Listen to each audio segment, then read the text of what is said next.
Alors, Richard a bien terminé la semaine passée avec le concept de la réconciliation. Lorsqu'on regarde les chapitres, partant à peu près chapitre 39 jusqu'à 50, c'est une histoire de réconciliation. On connaît la vie familiale, tout le monde en a. On a des différences d'opinion, même des disputes. On a toutes sortes de choses qui arrivent dans la vie et Joseph n'est pas à l'épreuve de ses affaires. Il lui arrive lui aussi. Mais Dieu nous a donné, comme enfants de Dieu, un ministère de réconciliation. On a parlé de ça. L'idée, c'est qu'on doit se réconcilier, premièrement, avec Dieu. Mais par défaut, si on a une réconciliation avec Dieu, on a aussi l'obligation d'avoir une réconciliation entre nous, entre frères et sœurs, entre hommes et femmes, femmes et femmes, la famille au complet. Moi, j'ai été béni dans un foyer chrétien où on étudiait la parole de Dieu. Et puis, on était 5 enfants. Je vous dis tout de suite, on a été 5 enfants avec 5 opinions complètement différentes. Même aujourd'hui, on a toutes sortes de débats qu'on a. Mais une des choses qui nous a jamais laissé, c'est la responsabilité qu'on a envers l'un et l'autre. Et ça, c'est important de le constater et de vivre en conséquence. Et on va voir Joseph avec justement cette responsabilité ce matin. Alors, une des choses que Richard a mentionné la semaine passée, on en a discuté auparavant, c'est pas quelque chose de nouveau, mais il y a un cheminement. C'est pas un acte, un moment dans le temps qui a tout déclenché. C'est pas un acte dans le temps qui a tout réconcilié, mais plutôt plusieurs événements qui sont arrivés dans plusieurs vies. Il y en a une que j'ai mis de côté, puis on va revenir avec dans à peu près 3 semaines, 4 semaines. On va revenir regarder un peu qu'est-ce qu'il a fait dans la vie de Judas. Judas, c'est un caractère très important dans la parole de Dieu. Et justement, c'est un cheminement qui arrive pas à la pas. Je ne sais pas vous autres si vous avez le privilège ou peut-être le temps, mais de regarder votre âge, il y en a qui en ont plus que d'autres, et de regarder en arrière et de voir toutes les choses que Dieu a faites dans vos vies jusqu'à ce moment ici, pour que vous soyez rendus ici, 4902, boulevard Saint-Charles, en train d'écouter, en train de regarder les Écritures. Mais pour arriver ici, là, il y a un cheminement. C'est pas arrivé automatique. C'est venu avec plusieurs événements. Et une des choses qu'on apprend à travers ça, et d'ailleurs, pour nous qui préparons ces séries-ci, Roy, Yvon, Richard, moi-même, ça prend la patience. Parce que je me connais, mes frères, et on veut, nous autres, arriver, on veut aboutir à la fin de l'histoire. Ça presse, mais on n'est pas capable. Pourquoi? Parce qu'il y a tellement de petits détails. Ça prend patience.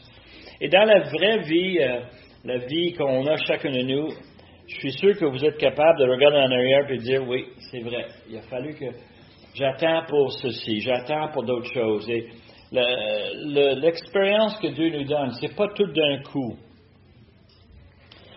Et une des choses qui nous aide aussi, c'est de regarder de plus en plus qu'est-ce que Dieu est en train de faire. Et ça, c'est un des éléments que moi, je veux ressortir aujourd'hui, la semaine prochaine. Dieu est en train de faire des choses en arrière. C'est lui qui est en train d'orchestrer bien des choses. Et lorsqu'on regarde la vie de Joseph, on voit comment est-ce que c'est une montagne russe, n'est-ce pas? On a vu des choses merveilleuses, le chouchou de son père, comment est-ce qu'il a été aimé, comment est-ce qu'il a été traité.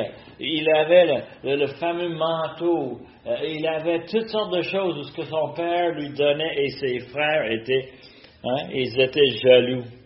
Et la jalousie a augmenté avec les différentes choses que Joseph a faites. Il a raconté tous les bobos de ses frères à son père.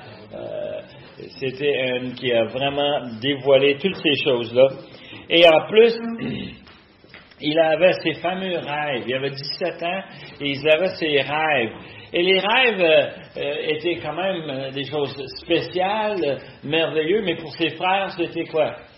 C'était inhéritant. Ça les a poussés. Tu penses que nous autres, on va se mettre à genoux devant toi? Bonne chance, hein? Alors les frères étaient remplis de jalousie et éventuellement la haine. À un tel point, vous vous souvenez très bien qu'ils ont dit, on va s'en occuper de lui. On va se débarrasser de lui. On va lui tuer. Ils avaient un plan pour lui enlever la vie. Et en dernière minute, Judas avait une autre idée. Judas a proposé, qu'est-ce que tu penses si on les vend comme esclaves? Et la question que je vous pose, une petite question piège, pensez-vous que Judas faisait ça parce qu'il voulait sauver la vie de son frère? C'est gentil de penser ça. Mais c'est pour moi, oui, les deux choses. Les deux, hein? L'argent et la vie. On va pogner un coup d'argent. Mm-hmm. On ne va pas les tuer, comme ça, papa, on va le dire, papa, il est mort, mais il n'est pas mort. Ah, on ne l'a pas fait. Aussi, le Seigneur peut-être a parlé à Judas dans son corps, il ne peut pas le tuer. Yeah. Et je soulève ce point-ci parce que même plus tard dans la vie, et on va le voir, ça vient encore jouer dans l'histoire. C'est pas quelque chose qui arrête. Ce que Tito a décrit, là, c'est exactement ça. Quand tu y penses, le fait qu'il n'a pas été tué, mais eux autres, ils ont porté ça dans leur cœur. Ils savent très bien ce qui est arrivé. Hein, les 10 autres étaient là. Ils ont tout vu. Ils ont tous participé. Et c'est très important de comprendre cette situation. On devrait tirer une leçon de ça. Il n'était pas rancunier non plus. Joseph n'était pas rancunier vis-à-vis de ses frères. Garde la question, Jacques, parce que tantôt, on va revenir justement et on va se questionner. Est-ce qu'il était vraiment plein de rancune? Est-ce qu'il cherchait la vengeance? Il y a des éléments qu'on pense comme toi. On dit, c'est vrai, Joseph était tranquille à travers tout ça. Il a gardé paisible. Mais plus loin que ses frères vont dire quoi? Hein? Il nous a supplié. Joseph n'est pas parti à rien faire comme esclave. Je suis sûr qu'il crie à toute tête à ses frères. Aidez-moi. Et en plus, il se trouve à être quoi? Il se trouve à être en Égypte esclave. Je suis sûr que dans son cœur, il y a des choses, des idées qui ont trotté. Et il faut dire bien, comme on a dit initialement, patience. Il y a tellement de choses qui sont arrivées dans la vie de Joseph, et ça a pris du temps. C'est pas des choses qui sont arrivées instantanément, et puis ensuite c'est tout fini. Non. Ça a continué. Pourquoi? Parce que lorsqu'il était un esclave, il a travaillé fort pour son maître, mais il a été récompensé avec quoi? La prison. La prison, oui. Yeah. Et puis, je suis sûr, en prison, il y avait encore plus de temps à penser. Hein? Et puis là, à ce moment-là, je me demande s'il était rancunier, s'il y avait, on va le voir tantôt. Il a une colère, mais je pense que Dieu fera justice.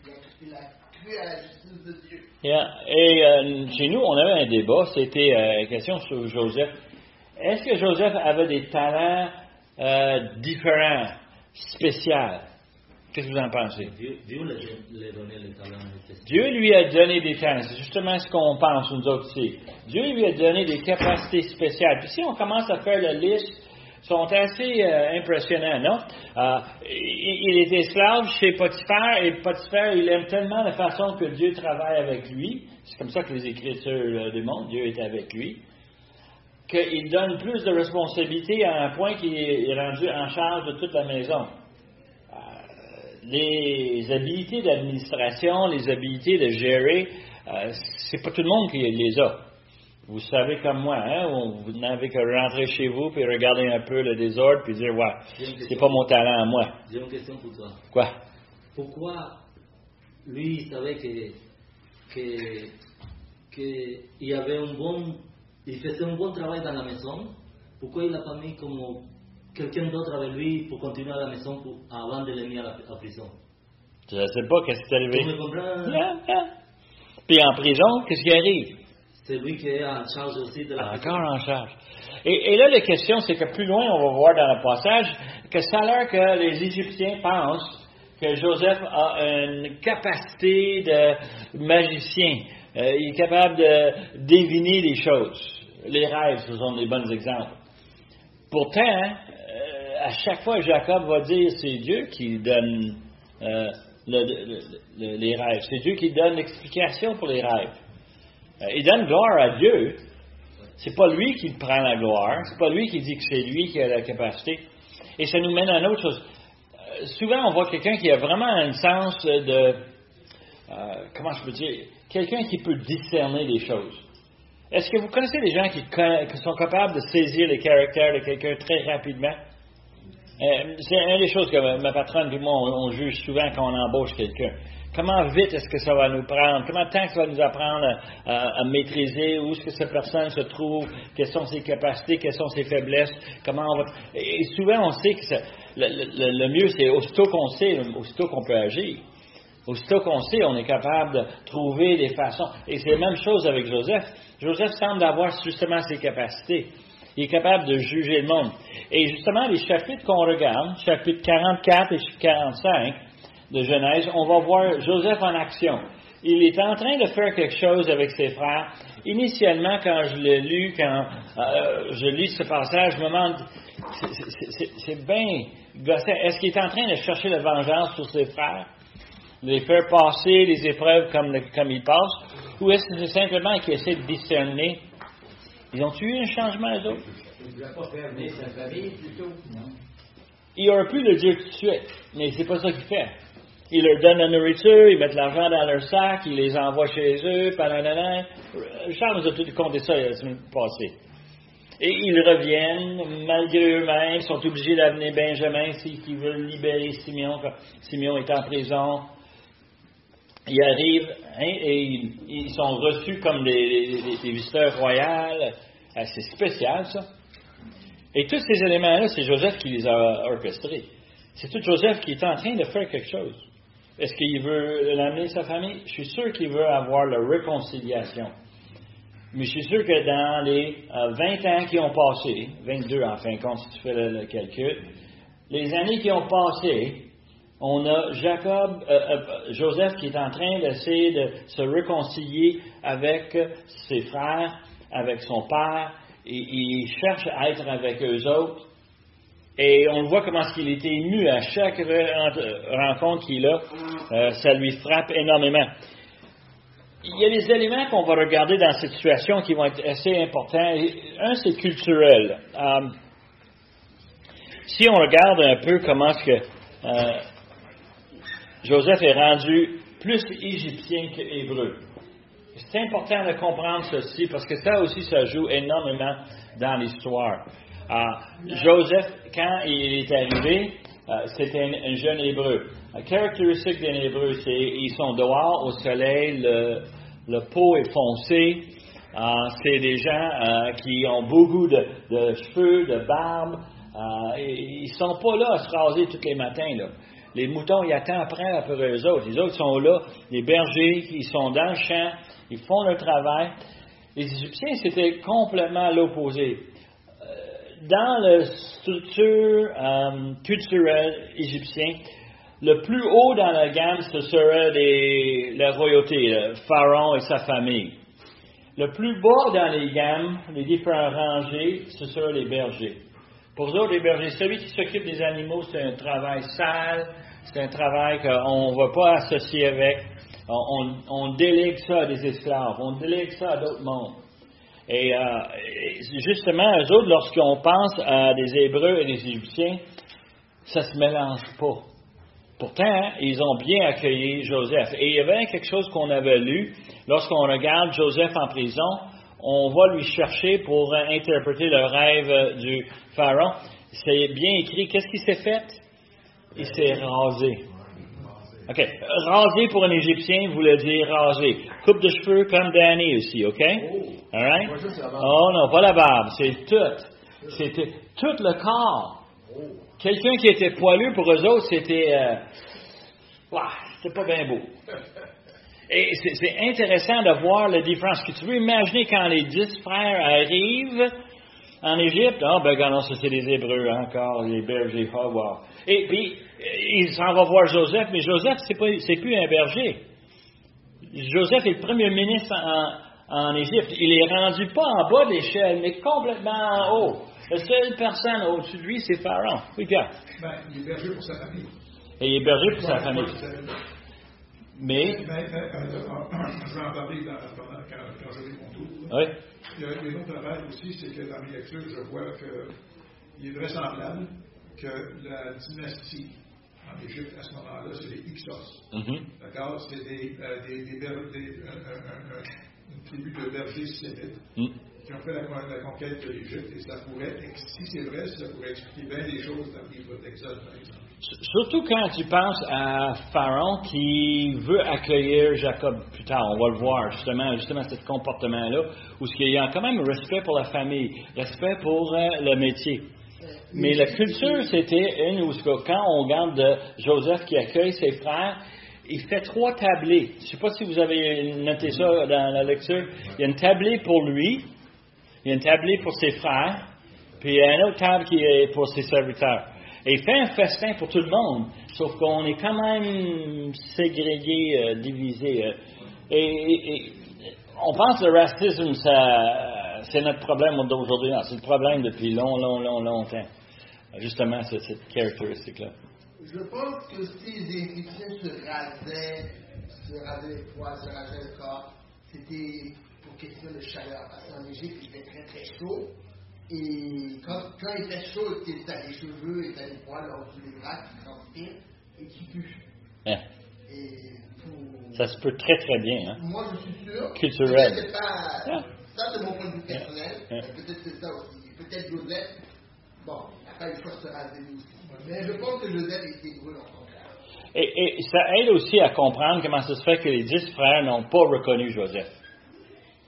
Pour eux autres, là, c'était le premier ministre. C'était pas leur frère. Et peut-être ils ne regardaient pas fils comme ça.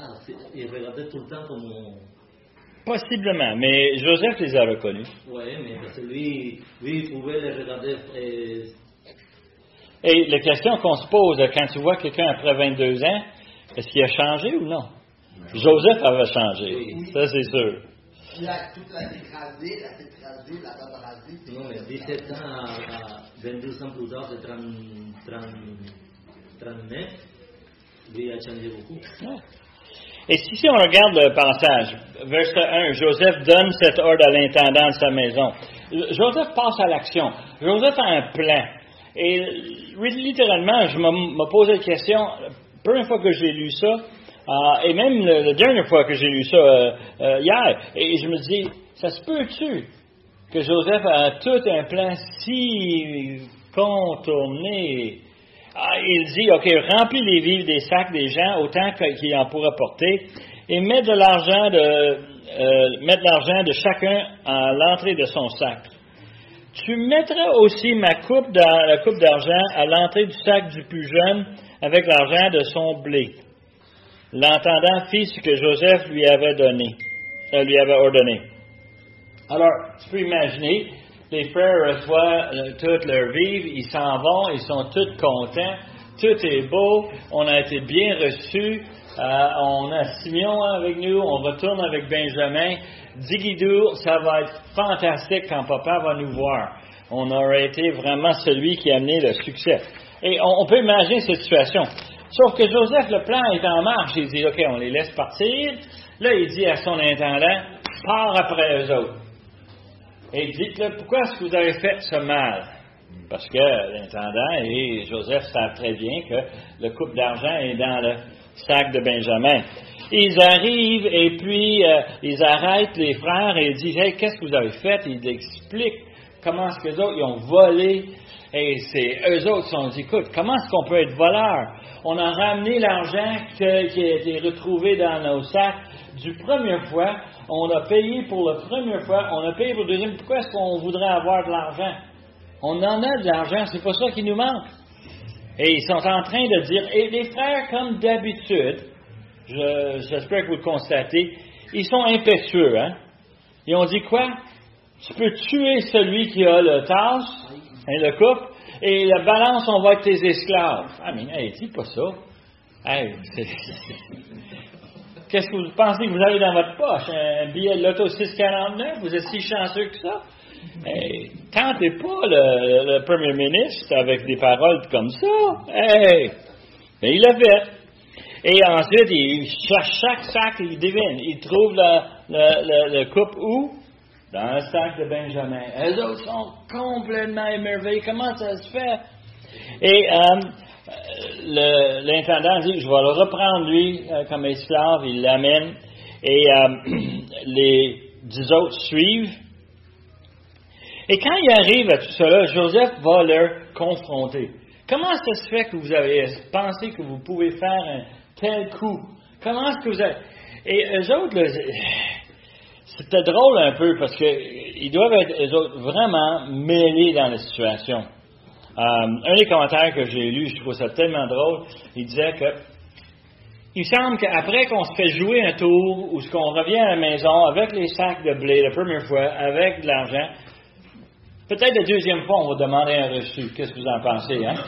Être capable de dire, hey, on a bien payé, là. C'est une minute, là. C'est une situation assez spéciale.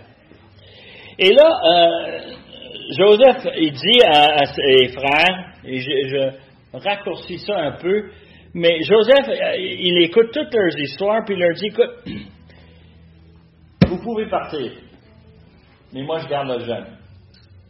C'est lui qui va être mon esclave. Et eux autres, ils réalisent toutes les négociations qu'ils ont été obligés de faire. On l'a vu avec Jacob. Jacob ne voulait pas que Benjamin descende. Son dernier fils de Rachel, pas intéressé de le laisser partir. Enfin, ils sont obligés, ils ont besoin de la nourriture, ils n'ont pas le choix. Ils l'envoient et maintenant, eux autres vont revenir voir papa sans Benjamin. Et là, on a un passage qui est fascinant, verset 18. On a Judas qui s'approche de Joseph. Et il dit, de grâce, mon Seigneur, que ton serviteur puisse faire entendre une parole à mon Seigneur, et que sa colère ne s'enflamme point contre ton serviteur, car tu es comme Pharaon. Mon Seigneur a interrogé ses serviteurs en me disant, avez-vous un père ou un frère? Et nous avons répondu, nous avons un vieux père et un jeune frère, enfant de sa vieillesse. Cet enfant avait un frère qui est mort et qui était de la même mère. Il reste seul et son père l'aime. Tu as dit à tes serviteurs, faites-le descendre vers moi et que je vois de mes propres yeux. Nous avons répondu à mon Seigneur, à l'enfant, ne peut pas quitter son père. S'il le quitte, son père mourra. Tu as dit à tes serviteurs, si votre jeune frère ne descend pas avec vous, vous ne reverrez pas ma face. Lorsque nous sommes remontés auprès de ton serviteur, mon père, nous lui avons rapporté les paroles de mon Seigneur. Notre père a dit, retournez, achetez-nous un peu de vivres. Nous avons répondu, nous ne pouvons pas descendre, mais si notre jeune frère est avec nous, nous descendrons, car nous ne pouvons pas voir la face de cet homme, à moins que notre jeune frère ne soit avec nous. Ton serviteur, notre père, nous a dit, vous savez que ma femme m'a enfanté 2 fils. L'un était sorti de chez moi, je pense qu'il a été sans doute déchiré, car je ne l'ai pas revu jusqu'à présent. Si vous me prenez encore celui-ci et qu'il arrive un malheur, vous ferez descendre mes cheveux blancs avec douleur dans les séjours des morts. Maintenant, si je retourne auprès de ton serviteur, mon père, sans avoir avec nous l'enfant, à l'âme duquel son âme est attachée, il mourra en voyant que l'enfant n'est pas. Et tes serviteurs feront descendre avec douleur dans le séjour des morts des cheveux blancs de ton serviteur, notre Père. Quand ton serviteur a répondu pour l'enfant en disant, mon Père, si je ne le ramène pas auprès de toi, je serai pour toujours coupable envers mon Père. Permets donc, je te prie, à ton serviteur de rester à la place de l'enfant comme l'esclave de mon Seigneur, et que l'enfant remonte avec ses frères. Comme pourrais-je remonter vers mon Père si l'enfant n'est pas avec moi? Ah, que je ne vois point d'affliction de mon Père. Et tu peux voir le scénario, c'est pas un scénario facile, right? pourtant, Judas, il s'exprime de son cœur. Et je pense que c'est un peu ce que Judas cherchait. Judas cherchait à comprendre, à connaître le cœur de ses frères. Et là, on a Judas qui s'avoue que, écoute, je suis prêt à sacrifier ma vie pour mon frère. Ça, c'est pas le Judas qui avait dit, initialement, on va le vendre puis on va faire de l'argent. Et non, c'est plus la même attitude, c'est pas le même cœur. C'est pas le Judas qui s'était promené en Canaan puis qui avait marié une femme de Canaïen, oui. Non, c'est pas ça. Avec les fils qui sont exécrables. Eh oui. Et on a ce scénario qu'on a Judas dans un côté qui semble avoir passé 22 ans avec une transformation où ce que maintenant c'est lui qui s'occupe de sa famille, c'est lui qui prend charge, c'est lui qui va prendre la place s'il faut. Et verset 1 du chapitre 45, Joseph ne pouvait pas contenir devant tous ceux qui entouraient. Il s'écriait, « Faites sortir tout le monde. » Il ne restait personne avec Joseph quand il se fit connaître à ses frères. Il éleva la voix en pleurant. Les Égyptiens l'entendirent et la maison de Pharaon l'entendit. Joseph dit à ses frères, « Je suis Joseph. Mon père vit-il encore? » Mais ses frères ne purent lui répondre car ils étaient troublés en sa présence. Le mot « troublé » ici, dans l'hébreu, peut être troublé. Ça peut être aussi jusqu'à terrifié. Tellement qu'eux autres, ils ont peur. Et comme je t'ai dit au commencement, pense à tout ce qui est arrivé depuis 22 ans. Et une des choses qu'on est convaincu, c'est que les 10 frères ont gardé silence. Ils n'ont pas avoué à leur père qu'ils ont vendu un esclavage. Ils ont défendu l'histoire jusqu'à ce moment ici. Mais comme on a dit tantôt, Dieu sait, Dieu connaît ce qui s'est passé, Dieu sait très bien. Et eux autres, leur conscience leur trouble. Et s'ils se sont agités, c'est parce qu'ils savent très bien qu'on est dans le chemin. On va être obligé de dire à papa, Joseph est en vie. Et papa va vouloir savoir comment ça se fait qu'il est en vie. Qu'est-ce qui est arrivé? Et là, tu veux voir, c'est le temps de confession, puis tu veux voir où est-ce qu'on va blâmer Ruben, et puis on va blâmer Judas, puis ça va faire le tour. Hein. Tout le monde va prendre un débarque à cause de ça. Ils ont peur. Et l'autre affaire qui arrive, ce que Jacques a proposé tantôt, là, c'est que ça se peut-tu que Joseph est en train de dire, maintenant, c'est mon tour de vengeance, je vous mets tout en prison. Il peut faire bien des choses. Il est le premier ministre, il a plein de droits de faire toutes ces choses. Et eux autres, ils ont peur, vraiment peur. Mais Joseph, il dit à ses frères, « Approchez-vous de moi. » Ils s'approchèrent, il dit, « Je suis Joseph, votre frère, que vous avez vendu pour être mené en Égypte. Maintenant, ne vous affligez pas, ne soyez pas fâchés de m'avoir vendu pour être conduit ici, car c'est pour vous sauver la vie que Dieu m'a envoyé devant vous. Voilà 2 ans que la famine est dans le pays, et pendant 5 ans encore, il n'y aura ni labeur, ni moisson. Dieu m'a envoyé devant vous pour vous faire subsister dans le pays, pour vous faire vivre une grande délivrance. Ce n'est donc pas vous qui m'avez envoyé ici, mais c'est Dieu. » Et je trouve ça fascinant. J'ai mentionné ça à Christiane ce matin en descendant. Comment est-ce que Dieu est sur les lèvres de Joseph continuellement. Dieu est avec lui lorsqu'il était esclave. Dieu est avec lui quand il était dans la prison. Dieu est avec lui lorsqu'il interprète les rêves. Dieu est avec lui lorsqu'il est premier ministre en Égypte. Et on voit comment est-ce que lui, il sait très bien, à la longue, il a compris, Seigneur, c'est ça que tu veux pour moi? Amen, je vais le faire. Et il a pris une attitude de soumission à Dieu. Un qui comprend que Dieu est souverain et que ça vaut la peine. Qu'avec Dieu, les choses vont être bien. Et il avoue ça à ses frères. C'est quand même fascinant de voir justement cette réaction qu'ils ont. Alors, Pharaon, pour raccourcir l'histoire, Pharaon, il sait que quelque chose s'est passé. Joseph va le voir, il explique, ses frères sont venus. Et Pharaon n'est pas nouf, hein? Il sait très bien qu'il y a une famine partout. Et il lui dit, va chercher ta famille, ramène-les ici, envoie-eux des cadeaux pour qu'ils puissent avoir le désir de venir, déplace-le, et on va leur donner du terrain. Et c'est drôle, entre Pharaon et Joseph, il semble d'avoir un esprit, synchronisé. Parce que Joseph mentionne un terrain à ses frères, Pharaon mentionne un terrain à Joseph, c'est la même place. C'est la meilleure place, le meilleur pâturage. Et ce qui va arriver, c'est que le Pharaon va dire, hey, si vos frères sont très bons, est-ce que tu peux s'occuper de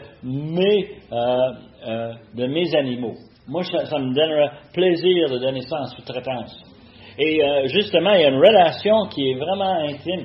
Comme on dit, on voit une culture qui est vraiment spéciale. C'est comme si Dieu les avait préparés d'avance. Ils s'en viennent et puis Joseph retourne ses frères et il retourne avec Benjamin et avec des chariots pour ramener le père, amener les femmes, amener les enfants. Et il amène avec des ânes remplis de nourriture, avec des cadeaux. Les cadeaux, ce qu'ils disent, le meilleur qu'ils avaient en Égypte. C'est-à-dire qu'il veut impressionner Jacob pour qu'il vienne. Et quand les frères retournent, qu'est-ce qui arrive? Jacob ne les croit pas. C'est intéressant, parce que Jacob est comme ses frères, est abasourdi, il ne sait pas quoi penser. Et là, ils disent, regarde les chariots qu'il nous a envoyés, regardez les cadeaux qu'il t'a donnés. Et Jacob, il termine avec quelque chose de tellement bien. Il dit, c'est alors que l'esprit de Jacob, leur père, ranimait, verset 27, verset 28, Israël dit, c'est assez, Joseph, mon fils, vit encore, j'irai et je le verrai avant que je meure. Il semble que Jacob est préoccupé avec la mort. Tout tourne autour de lui et sa vie. Hein? Qu'est-ce que tu veux? On était sentimental, on était émotionnel. Jacob est comme ça, oui. Mais lorsqu'on regarde la situation ici, Joseph les a envoyés. Il y a un verset qui m'a beaucoup troublé depuis des semaines. Verset 24. Lorsqu'il les envoie, il dit, il les congédia ses frères qui partirent et il leur dit, ne vous querellez pas en chemin. Comment ça les frères vont quereller? Comment ça se fait qu'ils vont argumenter, ces frères? C'est ta faute, c'est ta faute. C'est toi le coupable. Est-ce que vous avez entendu ce qu'il dit là? Est-ce que vous avez des frères et des sœurs? Moi j'en ai 2 de chaque. OK? Je connais un peu de quoi ce qu'il parle. Qui est-ce qu'on va blâmer, hein? Et qui va l'expliquer à papa? Comment on va l'expliquer à papa? Regarde les fois, la personne qui a décidé de le vendre peut dire, moi j'ai décidé, mes frères voulaient les tuer, moi j'ai décidé de le vendre. S'il y a le courage, Charles, ça prend le courage. Il va sauver sa peau à cause de ça, parce que c'est comme on lui dit, oui, vous voulez les tuer. Il a dit non, on va les vendre. Allez, ça va être Judas. Mais est-ce que vous comprenez très bien la dynamique familiale? Ouais. Joseph est 22 ans en Égypte, OK? Il a vu la montagne russe de sa vie, en haut, en bas, en haut, en bas. Et là, tout à coup, on réalise très rapidement, il n'a rien oublié au sujet de ses frères. Il les connaît très bien. Il les reconnaît. Et avant de partir, il dit, hey les boys, je vous connais. Chicanez-vous pas. Gardez la paix. Tout est beau. Tout va se régler. Papa va être content. Trompe-toi pas. Et tu peux voir un peu la bénédiction d'avoir cette confession devant papa. Joseph sait très bien que ça va aller bien. Que son père va être content. Et content de retourner avec ses 11 frères à Joseph et descendre en Égypte. Pourquoi? Parce que la paix règne. Parce que le bonheur règne. Parce que Dieu est en train de s'occuper d'eux autres. Well, j'ai quelques minutes à terminer. J'ai passé rapidement les 2 chapitres et je ne voulais pas vous laisser ça, mais j'ai quelque chose d'autre que je veux vous aller. On a parlé initialement, Richard a parlé la semaine passée, moi j'ai parlé initialement, le concept de réconciliation. Et j'aimerais prendre cette histoire ici, puis simplement vous donner des images de réconciliation que nous pouvons appliquer dans nos vies. Je pense que ça, c'est tellement précieux. Si on pense à ça, qu'est-ce que ça prend pour avoir la réconciliation entre un pécheur et son Dieu, et entre deux pécheurs? Qu'est-ce que ça prend? Pense à ceci, parce que littéralement, vous avez l'expérience de la vie. Vous n'êtes pas né d'hier. Vous avez vu des choses, vous avez vu des bonnes choses, vous avez vu des choses tristes. Et vous pouvez dire, quels sont les éléments essentiels pour avoir la réconciliation? Première chose. Vas-y. Hein? L'humilité. Ça, c'était le premier moment de ma liste aussi. Yeah. Quoi d'autre? Être réconcilié avec Dieu. Et c'est important. Si on n'est pas réconcilié avec Dieu, la réconciliation qu'on va avoir va être partielle, temporaire, mais avec Dieu, ça va être permanent. Ça va être quelque chose d'intègre, sincère. Yeah, avec Dieu. Une autre chose? Il faut vraiment avoir la confiance en Dieu. Et ça, c'est dur à dire à un inconverti. Comment est-ce que tu peux avoir confiance dans un Dieu que tu ne connais pas? Nous, on a le privilège de lire Genèse, de lire tous les livres jusqu'à l'Apocalypse, et de savoir que Dieu est en contrôle, dans le passé, dans le présent, puis aussi dans le futur. C'est tellement important pour nous à être capable de dire, moi, je peux regarder le Seigneur avec confiance. L'Éternel est mon berger. Je ne manquerai de rien. Vous savez très bien ce psaume, hein? C'est pas pour rien qu'on fait mémoriser ça aux enfants.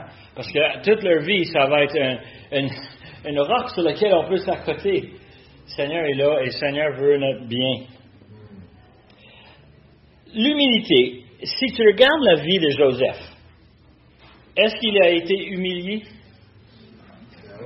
Oh man. Oh man. Ah. Avec tout ce qui s'est passé, là, il en a goûté. Il sait comment vivre en bas de l'échelle. Il sait comment vivre en haut de l'échelle après. Pourquoi? Parce qu'il a bien expérimenté la bonté de Dieu. Et sa humilité est évidente dans la façon qu'il déclare tout et Dieu est avec moi. Et on voit cette notion. L'expérience des frères devant leur père. Je ne sais pas si vous voyez ça, mais littéralement, les frères ont vécu une humiliation incroyable. Et l'humiliation, je vous présente, c'est l'humiliation qu'on a parlé tantôt. C'est le fait que leur conscience doit leur troubler depuis 22 ans. Avec ce qu'ils ont fait, avec ce qu'ils ont dit, avec le mensonge qu'ils ont raconté à leur père. Tout ça, là, ça doit vraiment les travailler. Et on parlait de Judas tantôt, on va regarder sa vie, comme j'ai mentionné plus tard. Judas a été transformé, et je sais que c'est sa conscience qui lui travaille. C'est Dieu qui dit, « Hey Judas, pense pas comme ça. » Et les 10 autres, je suis sûr qu'ils ont été transformés. Même Benjamin. Il faut s'humilier. Il n'y a plus de place pour l'orgueil. Quand on est humble, devine qu'est-ce qui arrive. Il n'y a plus de place pour la vengeance. Il n'y a plus de place. Moi, je pense que Joseph était tellement content de voir ses frères en vie, de savoir que son père était en vie. Il ne cherchait pas à leur faire de tort, de mal. Un autre élément qu'on devrait avoir pour avoir la réconciliation, humilité, c'est le regret. Souvent, on dit « je regrette telle chose ». C'est-tu sincère? Hein? Et ça, c'est une question. Dans Genèse 42, la semaine passée, verset 21, les frères se disent entre eux-mêmes quoi? Qu'est-ce qu'ils disent l'un à l'autre? Oui, nous l'avons été coupables envers notre frère, quand nous l'avons vu angoissé de son âme, quand il nous demandait grâce, et nous l'avons point écouté. C'est pour cela que cette affliction nous arrive. La logique est un peu mal fondée, mais il y a une réalité, n'est-ce pas? C'est eux autres qui ont vendu Jacob en esclavage. Normalement, le vendre en esclavage ne dit pas automatiquement qu'on va être maltraité par le premier ministre en Égypte. Sauf si le premier ministre est quoi? Joseph. Il y avait une vérité dans ce qu'ils ont pensé, n'est-ce pas? Il y avait un regret. Ils réalisent très bien et ils savent et ils ont beaucoup de temps à y réfléchir. Avec ce regret, par contre, un regret, c'est pas assez. Moi, j'ai souvent eu des enfants qui ont dit « Je m'excuse, papa ». Puis, On aime ça, les excuses, Christiane? Pas vraiment. Demande pardon. Et moi, je vais dire, qu'est-ce que tu vas faire après? Qu'est-ce que tu vas faire après? Si tu as vraiment du vrai regret, page blanche, on recommence, on fait quoi? L'opposé. La repentance, c'est un virage 180 degrés. Oui. On va refaire, on va plus le refaire, on va faire Le contraire. Est-ce que vous avez bien compris? Oui. 180 degrés. Oui. On va faire l'opposé. Au lieu de faire le mal, on va faire bien. Au lieu de dire des bêtises, on va dire des choses gentilles. Et avec le regret, il faut avoir une repentance. Devant l'Éternel, lorsqu'on est venu à le connaître comme sauveur personnel, y avait-il du regret pour nos péchés? Oui. Mais y avait-il aussi repentance, un désir de tourner de bord et dire on ne fait plus ça? Oui. Yeah, c'est justement, tu peux voir, les éléments sont là.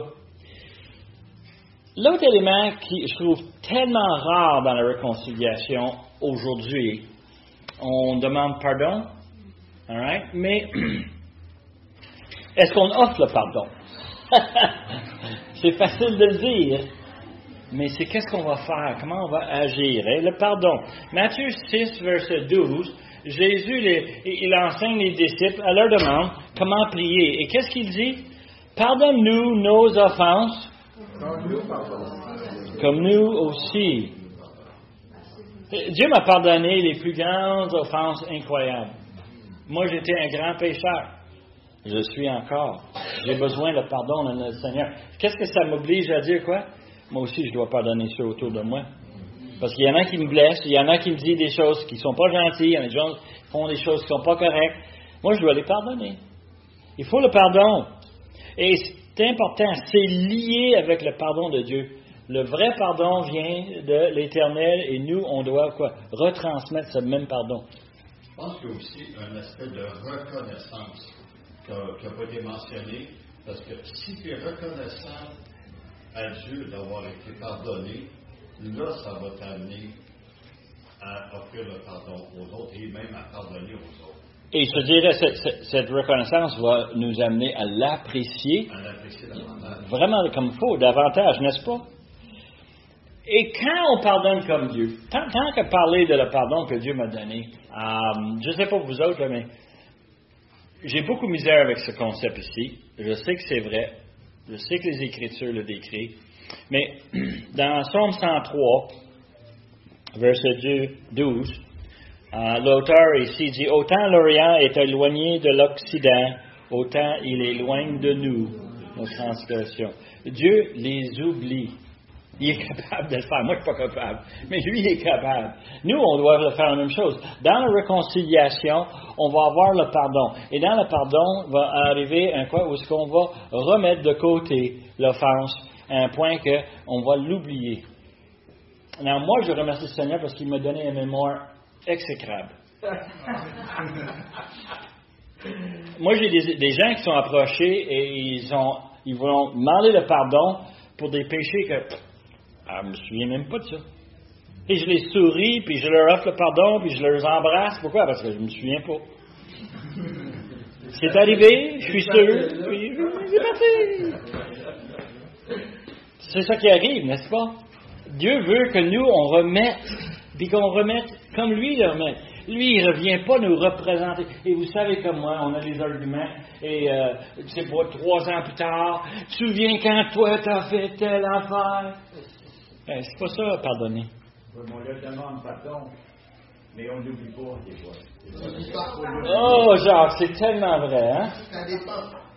Ça dépend. Pour une femme, je peux te donner. Il y a des cas qu'on peut oublier, il y a des cas c'est plus difficile à oublier. C'est très difficile, il y en a, oui.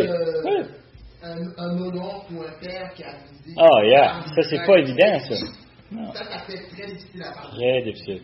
Hein? Ça dépend de la profondeur de la blessure. Exact. Et d'autres fois aussi, c'est la perception.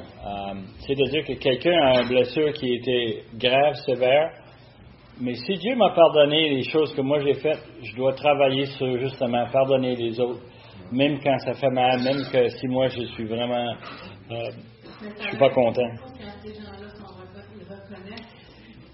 Ça aide beaucoup. Très bon point. Est-ce que c'est réciproque? Non. Mais pour l'enfant de Dieu, ça c'est important, c'est l'enfant de Dieu. Est-ce que c'est réciproque? Pas toujours. Est-ce que ça change les obligations de l'humilité, de regret, repentance? Non. Non. Et d'ailleurs, on peut demander le pardon à quelqu'un et il peut nous ne pas pardonner, pas accepter notre pardon. Et ça, c'est triste. Pas nous offrir le pardon lorsqu'on les doit. Et ça nécessite quelque chose de très important. Et je le mets ici encore en lumière parce qu'on l'a vu dans le passage. Il y a une transformation qui est arrivée dans la vie des gens. Quand on parlait de Judas, il y a une transformation radicale pour qu'il aille se mettre devant Joseph et l'offrir sa vie en échange pour Benjamin. 20 ans avant, il n'aurait jamais fait ça. Mange le col. Non. Mais là, ici, il y a quelque chose qui a été transformé. Je ne sais pas pour vous autres, mais je sais pour moi. Je soupçonne pour vous autres. Dieu vous a transformé. Vous avez rien qu'à regarder vos vies et dire, moi j'étais comme quoi avant? Et maintenant je suis comme ci. Est-ce que vous êtes capable de voir la différence? Est-ce que vous êtes capable de voir l'importance? Et ça c'est important. Dans nos vies, le Seigneur nous travaille. La sanctification nous amène à une transformation, un changement de cœur, un changement d'attitude. C'est pas évident, mais ça nous arrive. Et quand ça nous arrive, ça nous prend par surprise un peu. Autrefois, je n'aurais jamais fait ça. Je n'aurais jamais pardonné quelqu'un pour telle sorte d'offense. Et la réconciliation exige un changement, exige une transformation. Et dans le cas des frères, ça a pris 20 ans. Moi, je me demande, dans la vie de Joseph, ça a pris combien de temps? J'aime penser, c'est mon imagination, mais probablement ça a pris le temps nécessaire pour descendre en chameau, d'Hébron jusqu'en Égypte. Moi, je pense que Joseph a tout vu, des choses changer dans sa vie très rapidement. Et il n'a pas compris le sens, il n'a pas compris tout ce qui arrive jusqu'à temps que ses frères se sont présentés devant lui. Mais probablement, lui, déjà dans sa vie, il y avait un changement radical. Le petit garçon orgueilleux est devenu quoi? Un esclave, humilié. Et un prisonnier aussi. Et c'était encore pire quand il était prisonnier, parce que être en prison, déjà que nos prisons, si je compare les prisons modernes et les prisons d'autrefois, les prisons modernes sont comme des hôtels. Yeah. Pierre. Moi, j'imagine mal Joseph être dans la maison de Potiphar avec tout le succès qu'il avait, puis l'Éternel qui était avec lui. S'il savait quoi sur son sort, puis il dit tous mes problèmes, c'est la faute des autres, puis pauvre de petit moi. Yeah. Ça n'a pas sorti de sa bouche comme ça, hein? Non? Justement, là, une transformation. Et c'est important à comprendre ceci. Dans l'application de notre vie, nous, on a besoin d'apprendre les leçons de ces 5 chapitres, de tout ce qui est arrivé à ses frères. Et tout ce qui est arrivé dans la vie de Joseph. Et de dire, Seigneur, est-ce que tu es en train de faire la même chose avec moi? Est-ce que tu es en train de m'amener où ce que toi tu veux? Et je vous assure qu'il est en train de le faire. Veut pas. Dieu va faire ce qu'il veut. Et nous, on est vraiment bien lorsque nous, on arrive à comprendre ceci. Et justement, chercher ce ministère de réconciliation. Je ne sais pas vous autres, moi j'ai des amis, des collègues de travail, j'ai des familles qui ne connaissent pas le Seigneur. Et notre rôle, c'est quoi? Leur pointer vers, hey, Dieu te demande de t'humilier avec ton péché. Dieu te demande d'avoir un changement et l'opportunité d'avoir le pardon. Et à partir de cette réconciliation, de bâtir notre vie et bâtir la vie de ceux autour de nous. Est-ce que nous sommes comme les fils de Jacob? Et ça, c'est la façon que je termine ce matin. Est-ce qu'on est borné dans nos pensées? Un peu, hein? Est-ce qu'on est incapable de pardonner? Et ça, c'est important. Lorsqu'on regarde une situation, est-ce qu'on est incapable? Est-ce que Dieu nous demande de pardonner? Amen. Est-ce qu'il nous demanderait quelque chose qu'on n'est pas capable de faire? Très bien dit, oui. Charles. On peut être capable de pardonner, mais pas de notre propre force. Oui. Par la puissance de Dieu. Amen. Ça dépend de la blessure. Et on en a besoin. moins la blessure est profonde, plus c'est facile. Yeah. Elizabeth.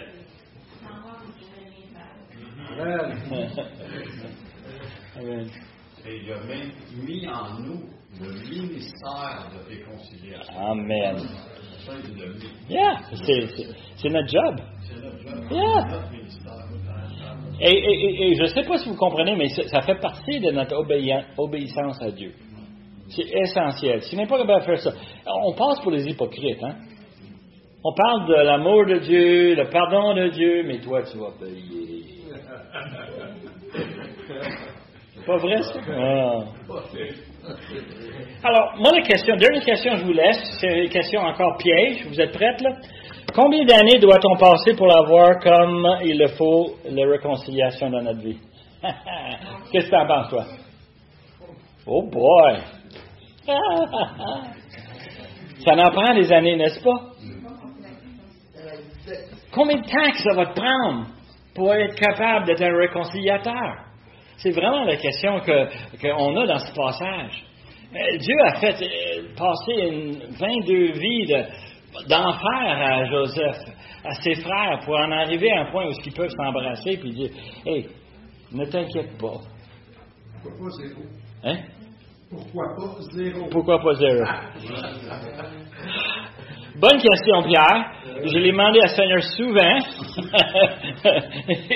Et la réponse, c'est le problème, c'est à moi, c'est pas à lui. Lui, il voudrait comme nous autres, tout de suite. On tourne. Yeah. Je pense que la blessure de Joseph, c'est cicatrisé. Yeah. C'est une cicatrice. Quand il y a la blessure, la plaie est ouverte. Yeah. Et avec le temps, ça se ferme et ça se cicatrise. Mm. Oui, Ça devient dur. c'était le plan de Dieu qui est arrivé. Yeah. Mais la cicatrice reste. Ça n'empêche pas qu'il a un peu de douleur et c'est extrêmement bon. Oh, je suis sûr. Tu l'as vu comment émotionnel il était auprès de ses frères. La cicatrice était dure. Yeah. Peut-être qu'on a un exemple sur la croix. Quand que le bon larron a demandé à Jésus, oublie-moi pas dans ton paradis, aujourd'hui même, tu vas être avec moi. Donc, avec tout ce qu'il avait fait dans le passé, il a pardonné. Yeah. Tout ce qu'il avait fait, il était prêt. Ouais. Zéro, Pierre. Justement, pas 7 ans de purgatoire. Non, pas 7 ans de purgatoire. C'est un exemple. C'est pas le bon larron, c'est le larron repentant. Yeah, il est repentant. Et d'ailleurs, c'est ça qui nous rend bons et acceptables à Dieu. C'est la repentance. Hein? Terminons avec un mot de prière. Père éternel, on veut te remercier pour le fait que tu nous as donné les exemples de ces frères. Et Seigneur, on voudra appliquer ces leçons dans nos vies. Tu nous as donné du temps sur la terre pour se réconcilier avec toi en premier. Donne-nous aussi l'initiative d'avoir cette réconciliation entre nous, les membres de la famille, les amis, des gens qui sont autour de nous, qui ont peut-être nous ont blessés, ou peut-être nous, on les a blessés. Seigneur, aide-nous à remettre les choses en bon ordre, comme toi tu as fait avec ton Fils sur la croix, qui a payé pour nos péchés, qui nous a donné sa justice. Seigneur, on te remercie pour ces choses. On demande de bénir notre adoration qui vient. Nous demande ces choses pour le nom de Jésus. Amen.